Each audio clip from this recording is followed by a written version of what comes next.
कि सबको शिक्षा अनिवार्य होनी चाहिए और उसमें 12वीं तक सबको शिक्षा फ्री दें, जिससे कि लोग बाग कोई भी अनपढ़ ना हो।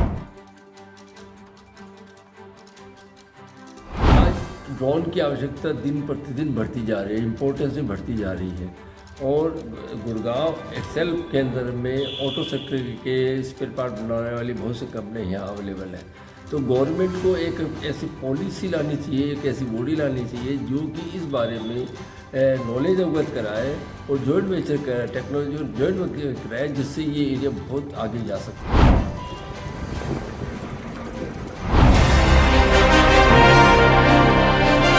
कल चंडीगढ़ में हरियाणा सरकार अपना बजट पेश करेगी। बजट को लेकर जिस तरह से उद्योगपतियों को काफी उम्मीदें हैं, उद्योगपतियों का कहना है कि हरियाणा सरकार बजट में उद्योग को ध्यान में रखते हुए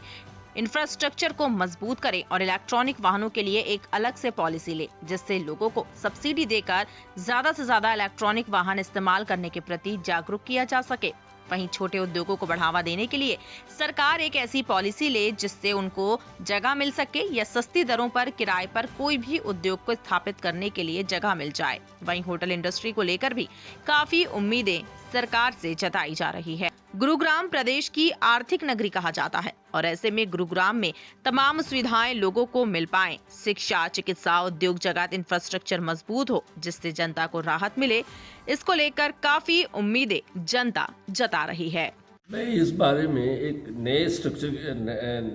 नए एरिया के बारे में बात करना चाहूँगा, जिस वक्त शायद गवर्नमेंट का भी ध्यान कम है और वो जारी रहा, वो है ड्रोन टेक्नोलॉजी का। आज ड्रोन की आवश्यकता दिन प्रतिदिन बढ़ती जा रही है, इम्पोर्टेंस में बढ़ती जा रही है। और गुड़गांव एक्सेल के अंदर में ऑटो सेक्टर के स्पेयर पार्ट बनाने वाली बहुत सी कंपनियाँ यहाँ अवेलेबल है। तो गवर्नमेंट को एक ऐसी पॉलिसी लानी चाहिए, एक ऐसी बॉडी लानी चाहिए जो कि इस बारे में नॉलेज अवगत कराए और जॉइंट वेंचर कराए, टेक्नोलॉजी जॉइंट वेंचर कराए, जिससे ये एरिया बहुत आगे जा सकता है और हम अपनी रिक्वायरमेंट के साथ साथ हम बाहर की रिक्वायरमेंट भी पूरी कर सकते हैं। दूसरा, इसी के अंदर में सेमीकंडक्टर का एरिया है, जो सेमीकंडक्टर सब जगह लगते हैं, गाड़ियों में लगता है, सब जगह लगता है, वो प्रैक्टिकली हम यहाँ मैन्युफैक्चर नहीं करते। मेरी जानकारी के हिसाब से बड़े स्ट्रक्चर के हिसाब से, बड़े इंफ्रास्ट्रक्चर के अलावा भी स्मॉल और मीडियम्स के अंदर में भी ये बनाए जा सकते हैं। तो लेकिन यहाँ में के लोगों को इसके बारे में पूरा नॉलेज नहीं है, टेक्निकल नो हाउ नहीं है, तो इसको डेवलप करने के लिए ध्यान देना चाहिए और बॉडी बनानी चाहिए, जिससे कि लोग जुड़ें और ये एरिया काफ़ी आगे बढ़ेगा और गुड़गांव इसके लिए बहुत ही उपयुक्त जगह है। इसके अलावा एक बात और ध्यान में है कि यदि हम इंदौर शहर को देखते हैं तो वहाँ सफाई बहुत अच्छी है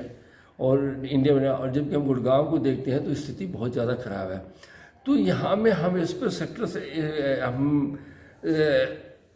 सिविलियंस को अवेयर करने के साथ साथ जो हमारे पास डंप पड़े हैं उनसे एनर्जी डेवलप करें और उनको डिस्पोज ऑफ करने के एडवांस तरीके खोजें और उस पर जी जान लगा के सरकार काम करे, जिससे यहाँ का वायु प्रदूषण भी कम हो और हम सफाई के में भी आगे बढ़ें। सबसे पहले तो सबको जय श्री राम।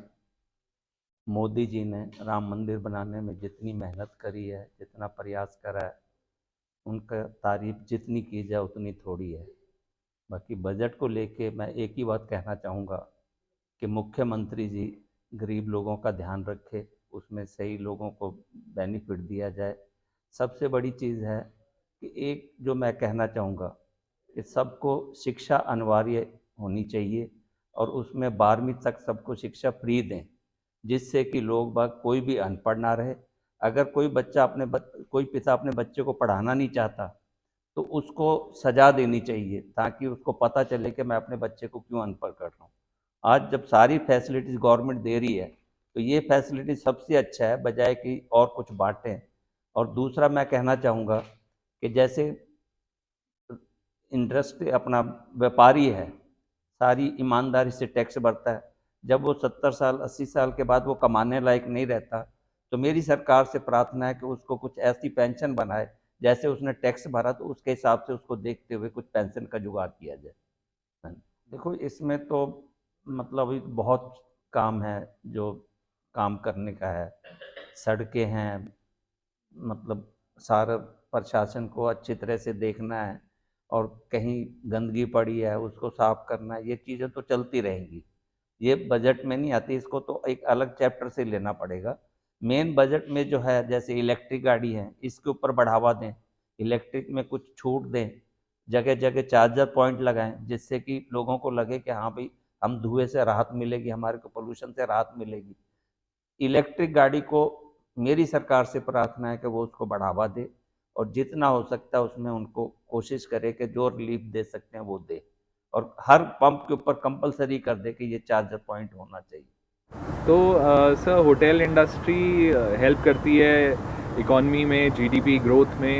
एंड ओवरऑल हम चाह रहे हैं कि सरकार हमें एक इंडस्ट्री का दर्जा दे और इंफ्रास्ट्रक्चर पे इन्वेस्टमेंट्स आएँ, जिससे और टूरिस्ट हमारे हरियाणा में आएँ और हमारा देश भी देखें और हरियाणा भी देखें। जिस हिसाब से हमारी प्रगति हो रही है और जो बाहर से टूरिस्ट आ रहे हैं, तो हमारे जो छुपे हुए हीरे हैं हरियाणा में, हम चाहते हैं कि उस पर और थोड़ा काम किया जाए, उनको और सुंदर बनाया जाए, फैसिलिटीज़ बढ़ाई जाएं, जिससे वहाँ पे और टूरिस्ट आएँ और हमारी इकॉनमी और जीडीपी हरियाणा की भी बढ़े। तो सर देखिए, इकॉनमी अच्छा कर रही है Gurgaon as a millennial city, सारे यहाँ पे कॉर्पोरेट ऑफिसेज हैं, बहुत सारी बड़ी बड़ी कंपनीज़ हैं, फॉर्च्यून 500 कंपनीज़। तो सरकार अच्छा काम कर रही है, काफ़ी अच्छा काम कर रही है, और हमारी यही उम्मीद है कि सेफ्टी सिक्योरिटी को लेके और इन्वेस्टमेंट हो, इंफ्रास्ट्रक्चर, जैसे मैंने कहा कि जो आने वाली कंपनीज़ हैं, जो एंटरप्रेन्योर्स हैं, इंडस्ट्रियलिस्ट हैं, स्टार्टअप कंपनीज़ हैं, इंडिया इज़ बिकमिंग बहुत ही अच्छी अपॉर्चुनिटी और प्लेटफॉर्म मिल रहा है यहाँ पे लोगों को अपना काम शुरू करने के लिए। तो हरियाणा में भी आके लोग इन्वेस्ट करें, उनको अपॉर्चुनिटीज़ मिले, एक सिंगल विंडो फैसिलिटी मिले जहाँ पे आसानी से लोगों को रजिस्ट्रेशन में और ओवरऑल फैसिलिटी में मदद मिले, उससे और लोग आएंगे, इन्वेस्ट करेंगे और हमारा हरियाणा और अच्छा निकल के आएगा।